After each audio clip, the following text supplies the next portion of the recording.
তোমার এই ধরনের কথাবার্তা আমার আর এখন ভালো লাগে না। তাহলে কি ধরে নেব একসময় ভালো লাগতো?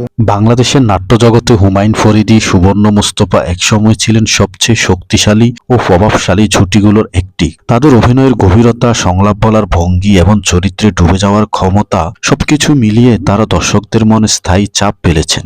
শুধু পদ্মাতে নয়, বাস্তব জীবনেও তারা ছিলেন স্বামী স্ত্রী, যা তাদের রসায়নকে আরো বাস্তব ও জীবন্ত করে তুলেছিলেন। দুজনই মঞ্চ, টিভি, চলচ্চিত্র তিন মাধ্যমে পারদর্শী ছিলেন, ফলে যে কোনো চরিত্রে তারা অসাধারণ বিশ্বাসযোগ্যতা তৈরি করতে পারতেন। ফরিদির গভীর কারিশমেটিক উপস্থিতি এবং সুবর্ণার পরিমিত বুদ্ধিদীপ্তি অভিনয় এই জুটিকে আলাদা মাত্রা দিয়েছিল।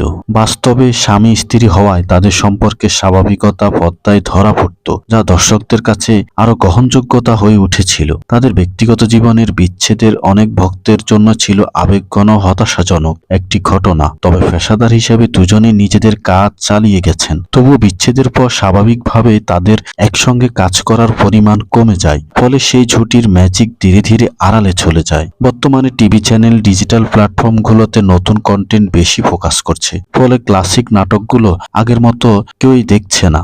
বাংলাদেশে অনেক পুরনো নাটক সঠিকভাবে সংরক্ষণ, ডিজিটালাইজ করা হয়নি, ফলে নতুন প্রজন্ম সহজে সে কাজগুলো খুঁজে পায় না। নতুন দর্শকরা এখন ওয়েব সিরিজ, আধুনিক কন্টেন্টে বেশি আগ্রহী, ফলে পুরানো সময়ের ক্লাসিক জুটিগুলো ধীরে ধীরে আলোচনার বাইরে চলে যাচ্ছে। 2012 সালে হুমায়ুন ফরিদির মৃত্যু বাংলার নাট্যজগতে এক অপূরণীয় ক্ষতি হয়েছিল।